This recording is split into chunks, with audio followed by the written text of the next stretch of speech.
If there's an easy answer to Nick Lodolo's blister problem, we can't put our finger on it.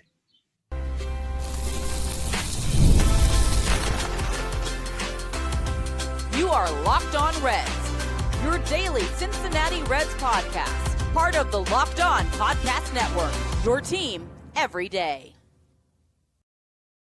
Hi, I'm Jeff, he's Steve, and on today's Locked On Reds podcast that is brought to you by FanDuel, the biggest stage in world soccer is here. Let there be goals on FanDuel. Visit FanDuel.com to get started right now. Later on, we will discuss the Reds draft and why it's what comes next that's even more important. In just a few minutes, we'll look at the first half, in quotation marks, because it's been more than half the season. But since we're at the All-Star break, we call it the first half, and why it's been a total abject failure. But we will begin with Nick Lodolo in his left index finger. That's right, folks. It's back. Blister watch. Well, it never really stops with Nick Lodolo because, quite frankly, Steve, this was a start on Saturday in which he didn't really even throw his curveball all that much. And yet we still got the blister that we got, and we are still talking about him missing time. And the more things change, the more they stay the same.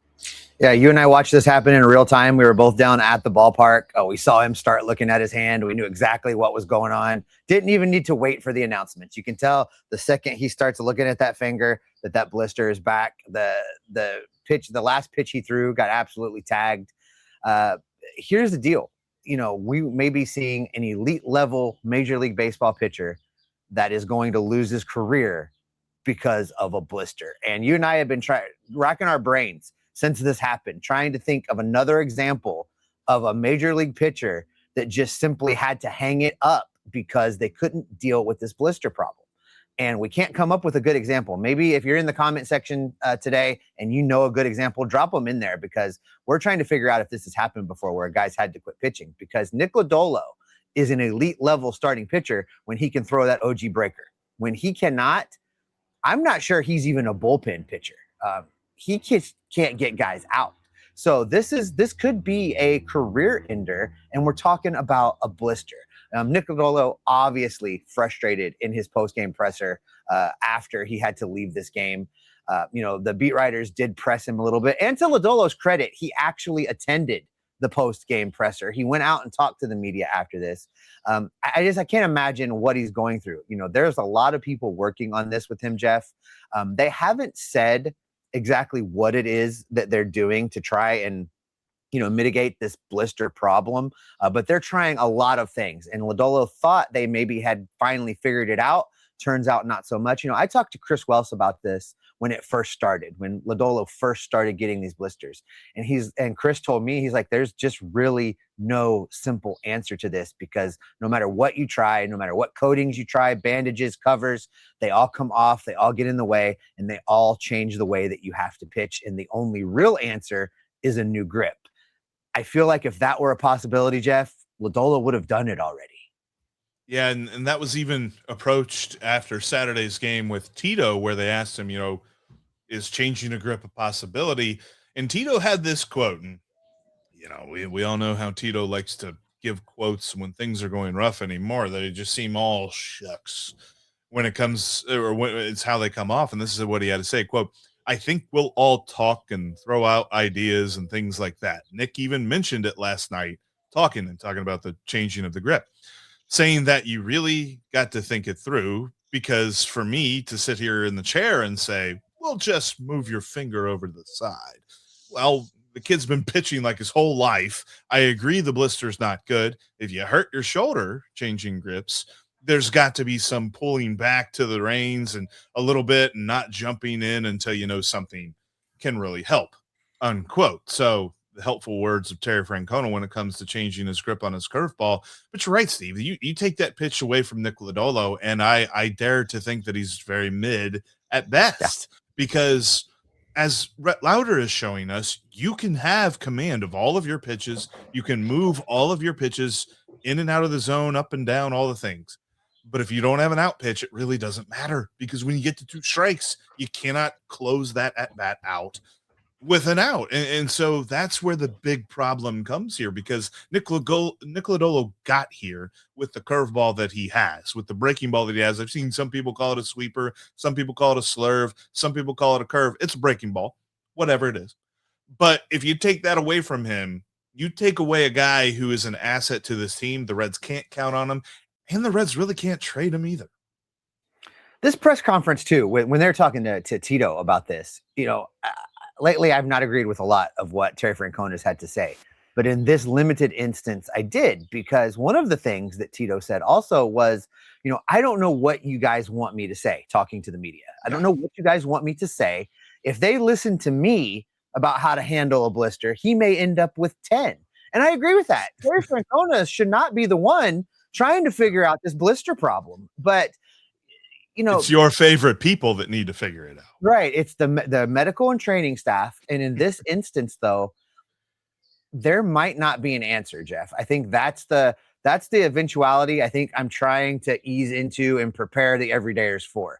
There might not be an answer to this. And what a tremendous loss that's going to be, not only for a really, really good pitcher that, has a lot of baseball still in front of him if they can figure this out, but from a Red standpoint, this is a guy that just a couple days ago, you and I were on Mo's show talking about him being a possible trade piece, a piece that could bring in part of the reload for the Cincinnati Reds. That is completely off the table at this point. Nick Lodolo right now has absolutely no trade value. It's not even a change of scenery thing, because quite frankly, we've seen him get a blister in Arizona and we've seen him get a blister in Cincinnati. So no matter where he's pitching, he can get a blister. It's unfortunate too, because we're talking about now, where we were 3 years ago, even 4 years ago with the pitching.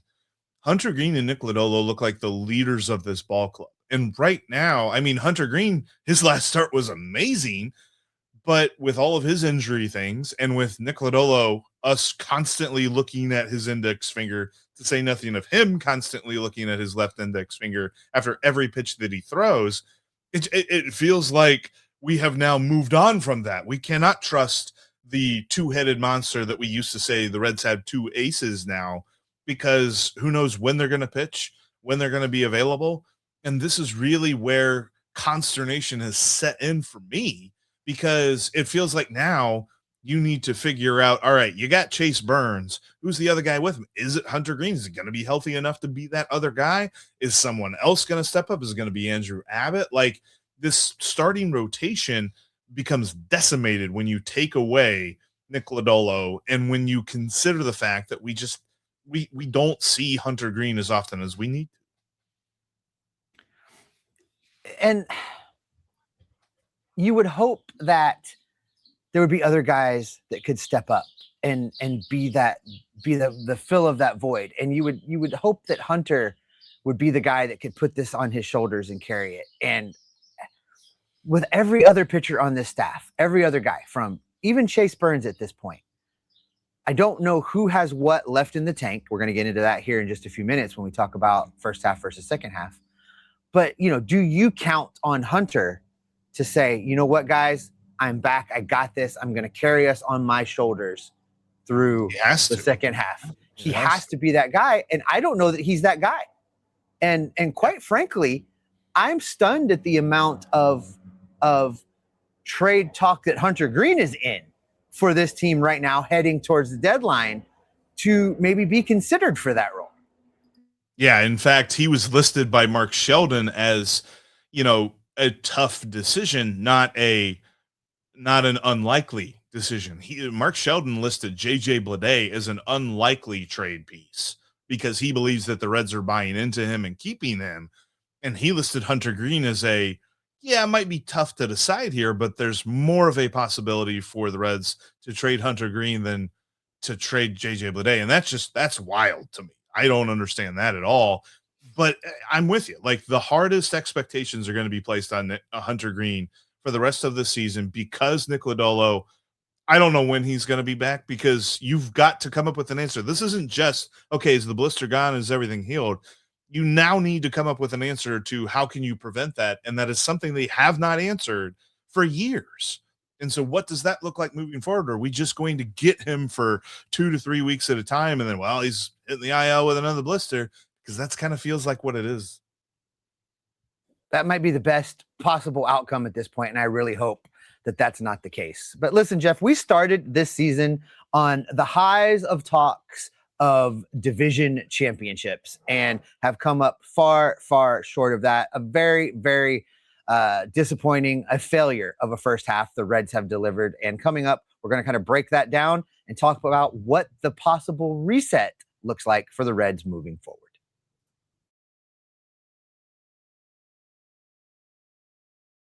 A big thank you to our friends over at Amazon for this limited break. This back-to-school season, spend less on your kids with Amazon. We all know how crazy the back-to-school shopping experience can be. Look, it starts with just a few items on the list, and then suddenly you're shopping for supplies, clothes, lunch gear, tech, and about 10 other things that you didn't expect when it comes to this whole process. Look, it adds up fast, and Amazon gets that. I mean, whether you're talking about buying supplies and you find yourself asking how a calculator became one of the more expensive items in the cart.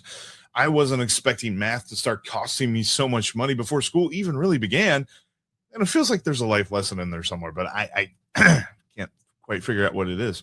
Or when the teacher's supply list arrives and somehow every item feels completely reasonable on its own, then you add everything together and realize just how much stuff one kid needs for one school year. Remember, with Amazon's low back-to-school prices, just spend less on your kids, because every dollar you don't spend on them is a dollar you haven't spent on them. Shop back to school at Amazon and spend less on your kids.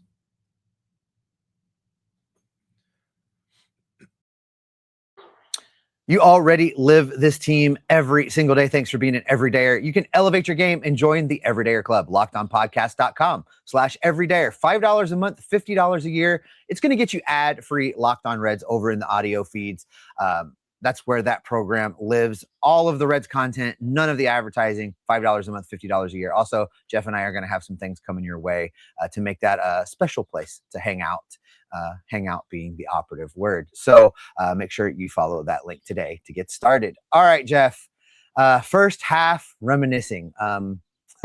We had hoped that was going to be a fun topic when we first talked about this way back in February. Turns out not so much. The Reds have basically had it go wrong in every single way that it could go wrong. And we have arrived in a place that really, quite frankly, I don't think either one of us saw this team landing when we were getting ready for opening day way back in March. Didn't see it in March, didn't see it in February, didn't see it at the end of April. At the end of April, they were in first place in the NL Central, and their record was 20-11. They were looking like things were starting to work. We had both agreed that at that point they hadn't really put it all together yet, because we hadn't seen a lot of complete performances. It was some games where the lineup went off, some games where the pitching just kept everybody at bay. It was nice, but instead of coming together and coalescing more, it all fell apart. Because since then, Steve, we're talking about a team that has only won 23 ball games in 3 months of work. Like it's fallen apart so fast, so succinctly, that there are odds now that the Reds are like third or fourth and like worst record in the league, especially if you look at the trade deadline and how many guys they may or may not end up trading away. That could get better. And then you look at division and they're 6-22 against their own division. There's so many reasons, so many statistics to point to of just how bad a first half this has been. But then you look at the roster as a whole, like different guys who we marked as X factors or guys who we thought could go well.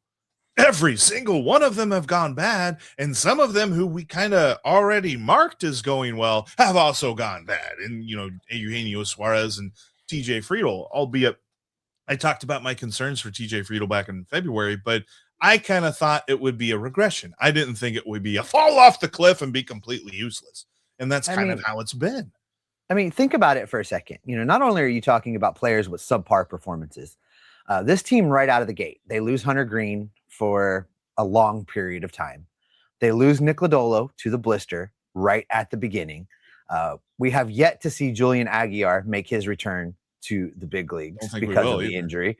Brendan Williamson lasted for just a hot second before he couldn't hold up. came back too fast, too furiously from his injury. And you look at these things, and what was the strength of this team? That starting pitcher depth. We had 2 full rotations of guys, and it all fell apart. JK. Then you add in the failures of guys like Matt McLain, who we were really counting on to be a leader of this team, and we were excited to see him back. And he couldn't put his spring training performance. And by the way, we always talk about spring training stats don't mean anything. See McLain, Matt for spring training statistics. He was able to put it together in Goodyear. It has not translated to on the field during the regular season. Where is CES? He is gone. He's not in the organization. Reese Hines, a guy that could have been a potential power back, gone. He's playing for somebody else. Guys that this team leaned into and said, we're going to rely on over the last couple years have completely fallen flat. And then you add in other failures like Eugenio Suarez, who finally looks like maybe, just maybe, fingers crossed, maybe is figuring it out. Really hard. And maybe starting to hit the long ball again. We saw 2 home runs from him over the weekend against the Cubs. These guys, nobody has put together a performance, and there's not been a group of players to really carry this team outside of Ellie De La Cruz and Sal Stewart. So there's been lots of pieces scattered throughout this first half that if one of those things had failed and the other 2 had done what had been anticipated of them, this team would have been okay. If 2 of those 3 areas of ball had fallen flat and at least one part of this team was going, they'd have at least still been in it for a wild card, right?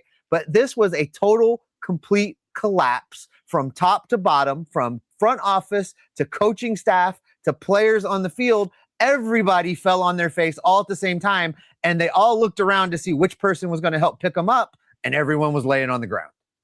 Yeah, here we are playing the blame game yet again. Feels like that's our favorite game to play here in Cincinnati. Baseball is second.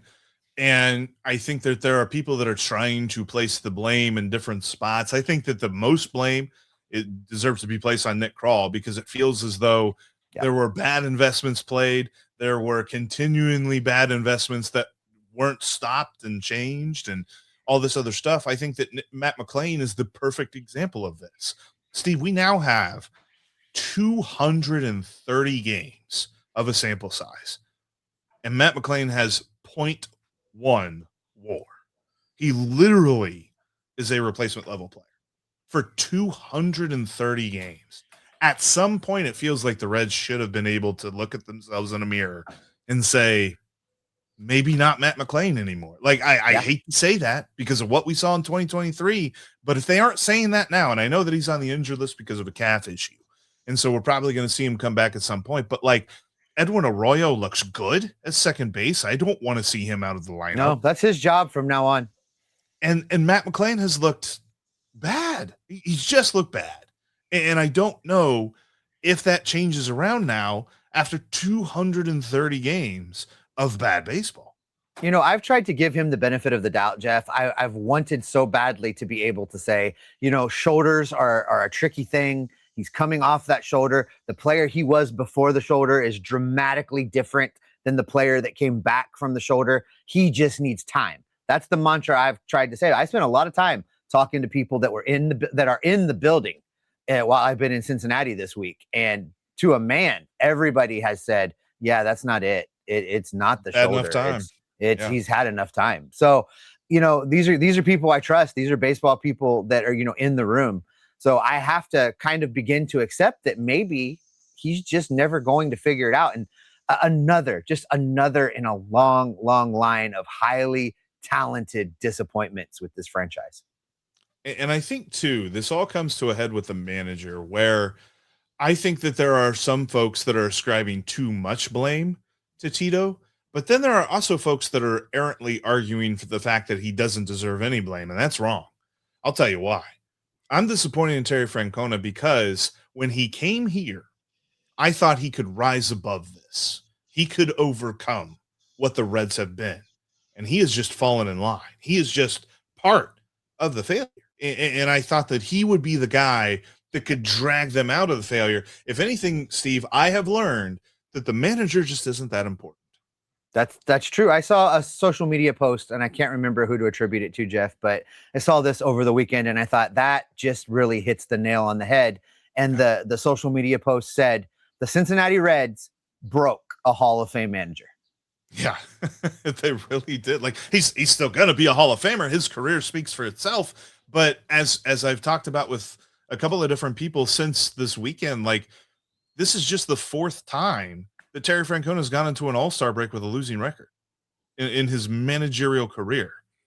Like he's managed a long time, Steve. It's just a fourth time. It's been rough, man. It has been a rough year.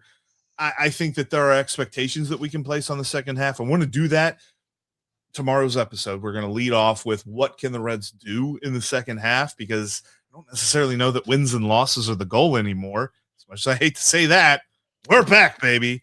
But we're going to discuss that tomorrow, because coming up next, I want to look at the draft, because the Reds, they did that thing that the Reds like to do with the draft, and they drafted a bunch of shortstops again, which just proves that the draft is only step one. What comes next? That's a lot more important. This episode is sponsored by FanDuel. On the biggest stage in the world, FanDuel is changing the game, because sometimes your player gets subbed off and your bet goes with them. Not anymore. With FanDuel Super Sub, if your player is subbed out, your bet stays in. That's right. If your player leaves the match, your bet continues on with the player that replaces him, the substitute. So you're still in until the final whistle. During the All-Star break, we are looking at a couple of future lines in Major League Baseball, and I think that it paints the picture that all of us Reds fans really understand. The Reds to win 80-plus games, the odds on that are plus 410. Let's look at a division rival, because the Milwaukee Brewers to win 100-plus games, the odds on that are plus 270. Yeah, there are shorter odds for the Brewers to win 100 games than for the Reds to win 80. It's just how bad this year has gone. And you can check out other things like that over on FanDuel.com right now. Like I said, throughout the rest of the World Cup, let there be goals over on FanDuel.com.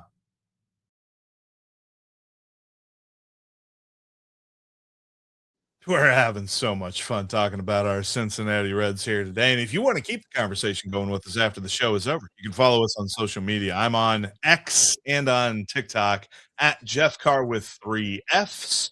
And Steve is on X at S. Offenbaker with 2 Fs. And then you can follow the show as well at Locked On Reds on every social media platform there is.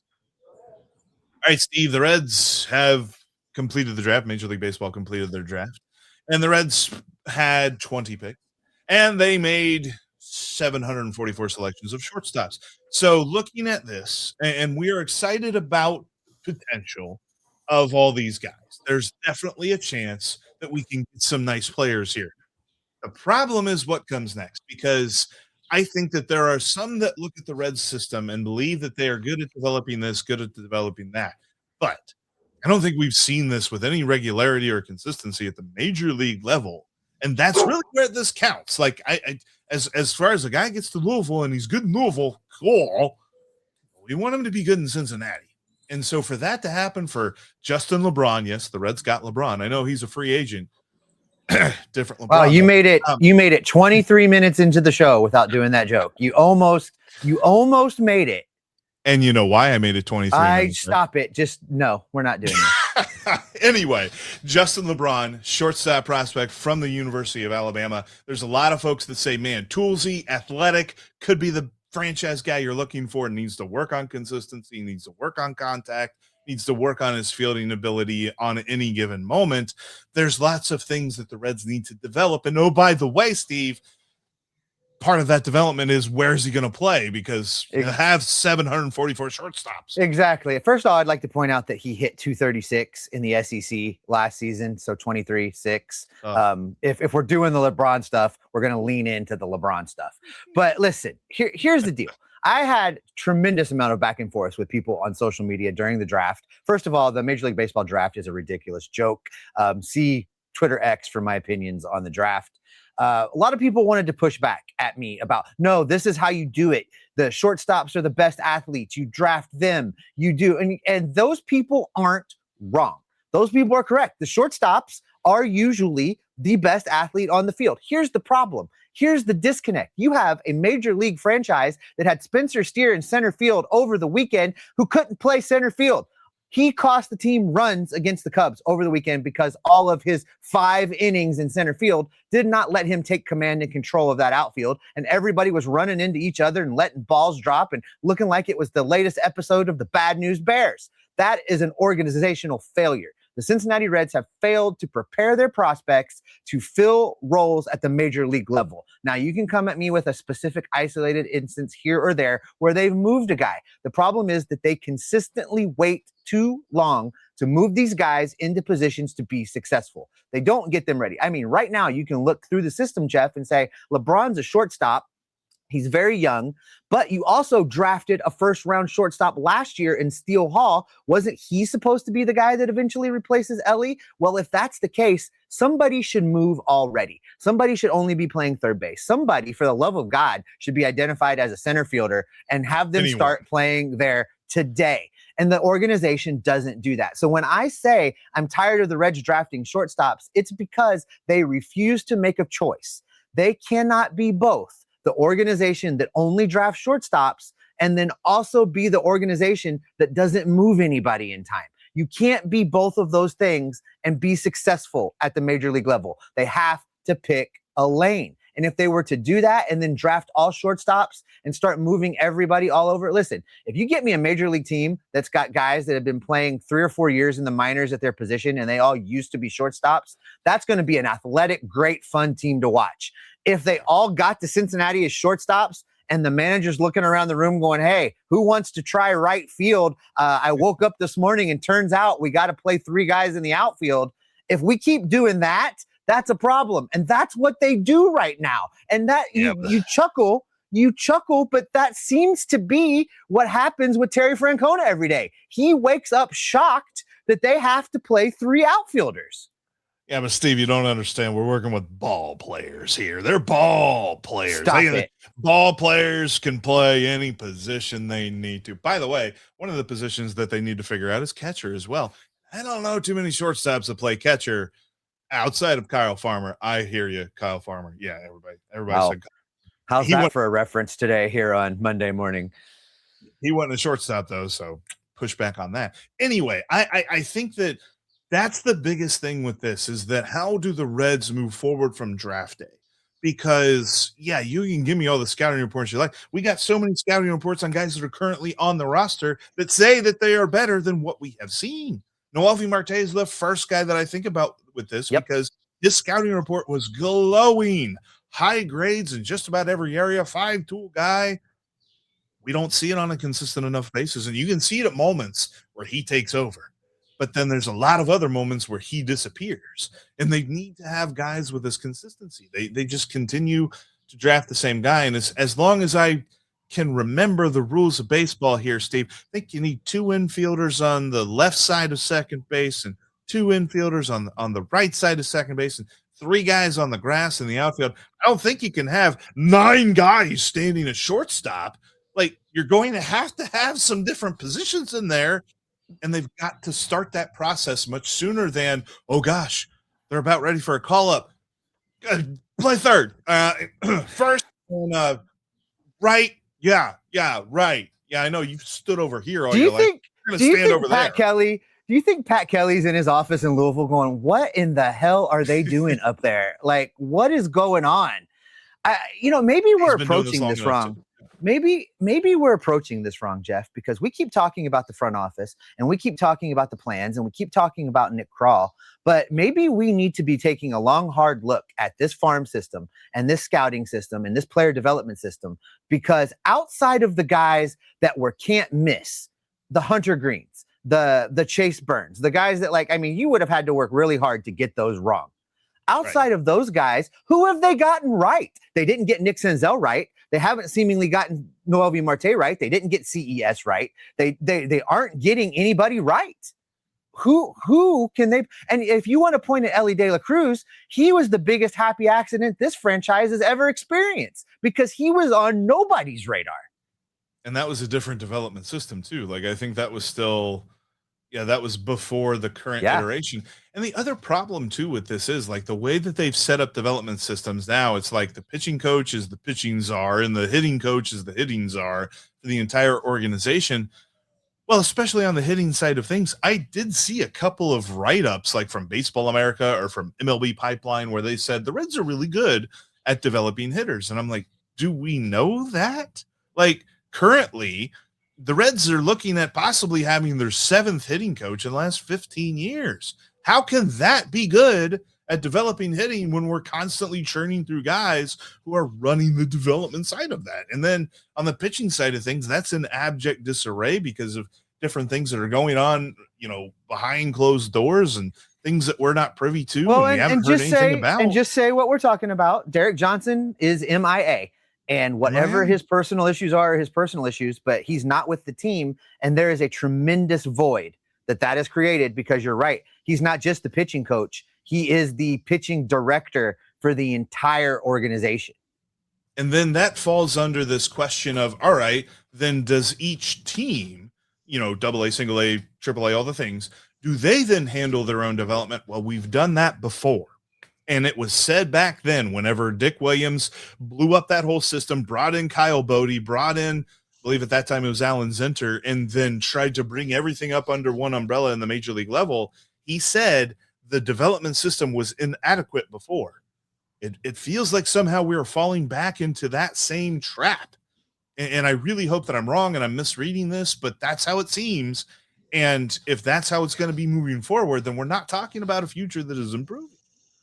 The Cincinnati Reds, if it didn't work the first time, by God, we're going to try it again.